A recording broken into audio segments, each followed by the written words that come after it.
I had a team of 35 people and nobody was doing any work. This is the story of how I ran a fully remote startup. It was a funded company at a pretty high valuation, and how the whole thing collapsed solely because of my bad management skills and the fact that I was not able to manage a fully remote team, especially a fully remote team based in India. So back around 2021, when I was just coming out of college, I had a startup idea. And I think it was a pretty good startup idea, especially because right now a lot of companies are doing exactly that. A lot of these companies spawned way after my startup. But I'm not the type of person who, sits and talks about, oh, I had the best idea and I just failed at execution. No, I failed. The startup failed and I've accepted that and I've moved on. So my idea essentially was to create virtual influencers of the metaverse. Think of this. At the time, Facebook had just rebranded to Meta.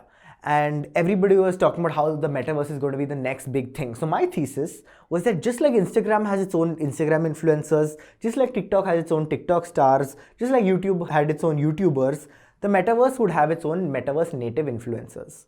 And that essentially is the market that I was tapping. I wanted to create metaverse influencers before the metaverse was launched, so that when the metaverse was launched, they had some clout.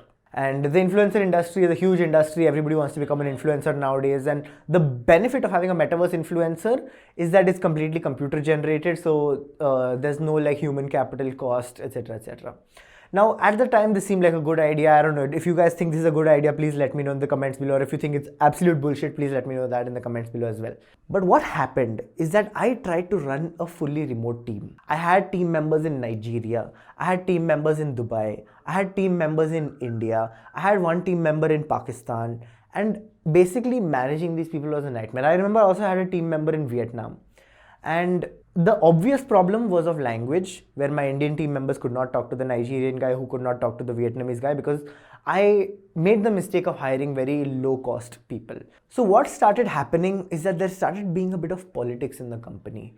And before the politics was started happening is that people basically stopped working. This was like a lot of the people who had hired were straight out of college or in college, and they did not really have the mindset of hard work. They do not really have the mindset that, this is my company, I'm taking money from it, so it's my job to push it forward. And this is not their fault.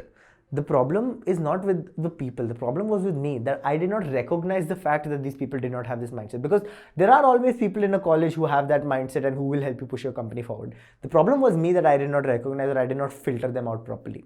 I remember one time, so many times I've caught my employees watching Netflix while working at the same time. And to the point where it had basically just become normal in the company. Even if they are with me in a meeting and they're working, they're probably just watching Netflix simultaneously. And now it sounds so ridiculous, but at that time, we were all deluded and we all had no idea what we were doing. So it just was like, okay, let's just watch Netflix, who cares? So essentially what started happening is people started taking up more jobs. I remember one of my employees working five full-time jobs simultaneously. And even though I'm a believer in working multiple full-time jobs, but I also believe in providing value to each full-time job. And the guys were like always giving me excuses that at my other job I'm unable to deliver, so I can't work today. And what? I'm paying you a salary, you're supposed to work. But essentially this is what happened. The whole thing got mismanaged, and at one point I had to shut things down and fired all 35 people on the same day. Overall, I probably hired about 150 people, but with the churn, insane amount of churn, I had 35 on the last day and I kicked everybody out on one day, and I was like, end of story. The first problem with hiring Gen Z remote is low accountability. Now, college does not teach you to be accountable.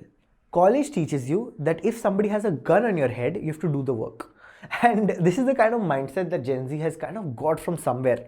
I think it's not just college that gets this mindset, it's also the parents. Like, parents will say things like, oh, he's going to get angry, so you better do it.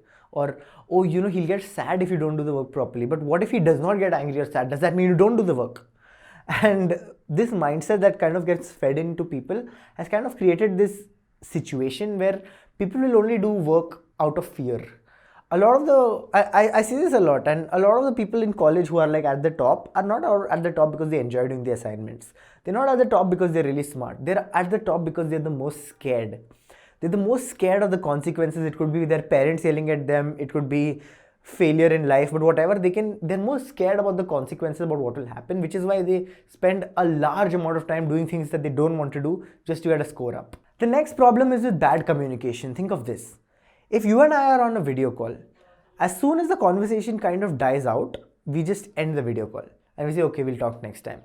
And if we are physically talking in person, when the conversation dies out, there'll be an awkward silence for like a minute, and then we start with a new topic.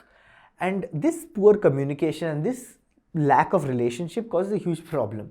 Now, I know there are a lot of startups working on, fixing this problem and changing the way remote work is done.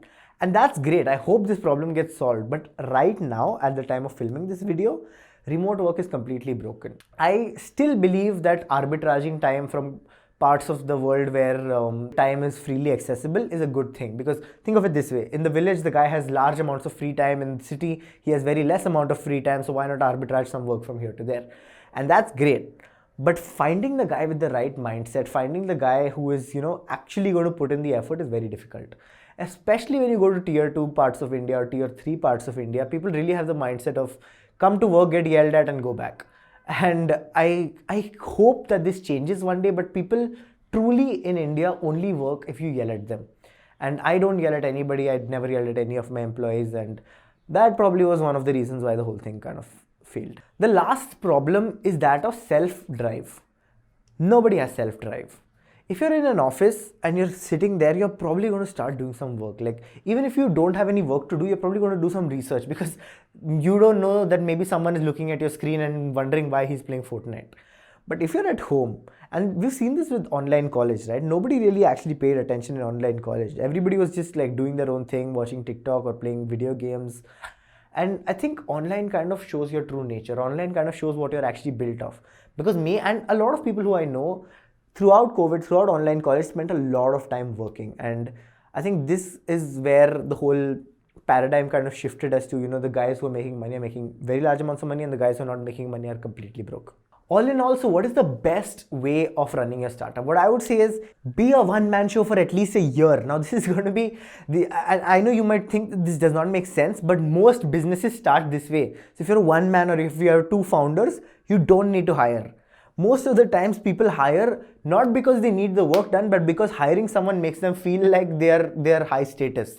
So if you're a one-man show or a 2-people show, just keep working together for 2 years. Like, do all the work that you don't want to do. Don't hire an assistant, don't hire an intern, don't hire a graphic designer, do everything yourself.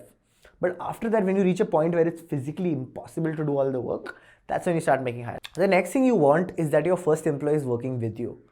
It's very difficult to create a culture. It's very difficult to create a mindset in a fully remote setting. And it's not just my startup that failed.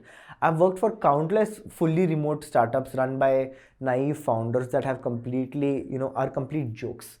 The team, nobody really does any work. People are just passing on the work to each other. And it's like, what could be done in one day takes like 3 months.